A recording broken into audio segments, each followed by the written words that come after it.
Macca's Guides. Hey everyone, Mac here playing Resident Evil 4 Remake. This is Chapter 7 now, and near the beginning you can find the merchant, talk to them, sell off some stuff, and if you navigate into a small tunnel kind of around the corner and behind them, you can find a treasure. Next up, follow along the main path here. You'll end up in the chapel. You'll be introduced to a new enemy type, and upon defeating this enemy, you'll receive a weapon for the first time known as the boot knife. I would highly recommend holding onto this knife until I tell you to use it later on in this video. So save it, don't use it against any enemies for now. We've made our way up the kind of side walls of the castle a little bit, and we are approaching the gate. There will be a bunch of trebuchets trying to take you out, and at the top of the stairs, you can turn right and go across the bridge to jump down into this hole. You have to come here as a part of the main storyline, so don't worry, just keep playing if you're not here yet. Once you're here though, shoot the little container, and that will lift up the cannon. We'll need to use the cannon in order to proceed with the mission, but there's also something we can do with it in order to get an achievement or trophy. We'll get there in a second. Once that cannon is raised, you have to use this ladder to get back up to the top. Again, trying to watch out for the fireballs if possible. And if you just continue along the path, you'll end up having to go through this door on our right. But just past that door, you can find a treasure chest with the elegant bangle inside. Now additionally, what we can do is we can go over to the cannon, which we have to use to destroy the main gate. You can also use it to destroy some of the trebuchets, and to get the Overkill achievement / trophy, we have to kill one of these zealots, I believe they're called, with the cannon. So make sure they don't take Ashley, use the cannon, and then shoot it on the bridge with these enemies as they chase you. The achievement or trophy should unlock here. Now, after using the cannon to destroy the main gate and hopefully all the trebuchets, we can grab the merchant request called Destroy the Blue Medallions number 3. Having a sniper here is pretty useful, but standing at the cannon and facing one of the walls of the castle, you should be able to see two pretty much right in front of you. You can use a pistol though, but a snipered scope will help you. Directly behind you from the cannon, you can find your 3rd out of 6. You can then drop down to where we were earlier, and then Ashley will drop down on you and move your aim right as you're about to shoot.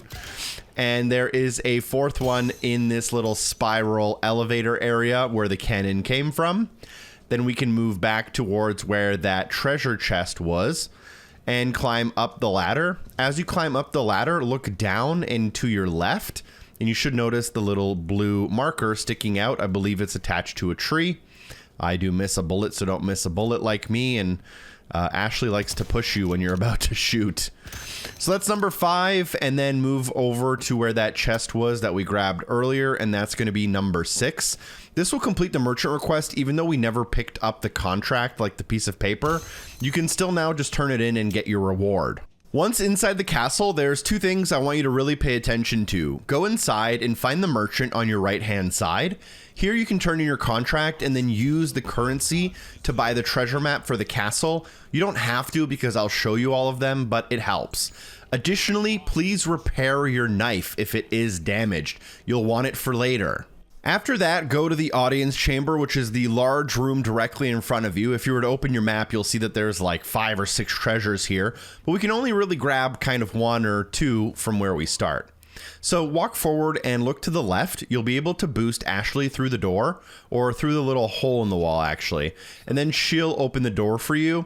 This is the main mission path that we have to go through, so you can't really miss it. Once she opens up the door, you may notice the crack in the wall in front of you, but instead we're going to turn to the right-hand side and follow the path underneath the ground to the other side, finding the elegant perfume bottle inside the treasure chest. From here, head back to the main mission path, and now you'll want to squeeze yourself through that crack in the wall. And as soon as you get through, you want to take out a gun, look to your left, and you should notice a container on a string hanging from the roof. Shoot it down to drop the ruby inside. Feel free to slash your way through the wood to get to it, or use your gun. Next up, I'm going to show you how to grab the Never Heard It Coming achievement / trophy. Follow the main mission path until you end up grabbing the dungeon key. After you grab the dungeon key, you'll turn around and as a scripted event, you will fall through the ground. Feel free to watch or skip the cinematic here, and afterwards you will find this enemy directly in front of you, which is called a Garrador. Now what you want to do is you want to sprint through the hallway, and the Garrador can't see you, but they can hear you. Sprinting through the hall and rattling the chains will make them follow you into this room. Now, in order to grab this missable achievement / trophy, you have to defeat this enemy by only using knives. And what you want to do is you want to sneak up behind them and use your knife to stab them in the back. After you do that, you'll have to wait about 5 or 10 seconds for them to calm down again before you can repeat this process. You have to do it a total of 5 times on the normal difficulty. I don't know if it's more or less on the lower difficulties, so you will need at least 2 knives. Taking them out and making sure not to damage them with anything but the knife will unlock this. After following your main mission objective, going back upstairs through the newly opened door and up the ladder in front of you, you'll be able to grab 2 collectibles in this room.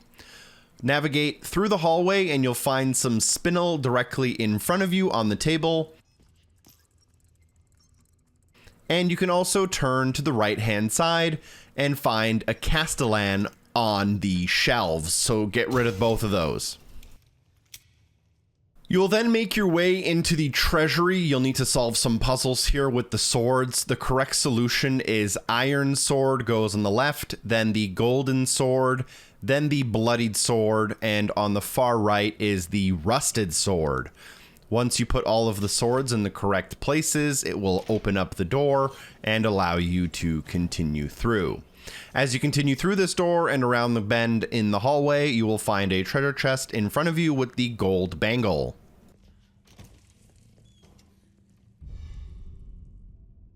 Last but not least for this chapter, walk through the door on your left-hand side, turn to the right, and at the far end, make sure you kick down the ladder so that you can come back up here without having to run through the entire level again. After you kick down this ladder, use the chandeliers in the middle of the room to cross from this side to the other side. So stand at the edge, interact with the chandelier to get across, and then once across, turn to the right to locate the hole in the floor that we can drop down on, and here you'll land on a treasure chest with the golden hourglass inside. That concludes this chapter in terms of collectibles. Thank you so much for watching. Hope the video was helpful. Drop a like, share the video with a friend. Special thanks to everyone on Patreon for supporting the show. Peace.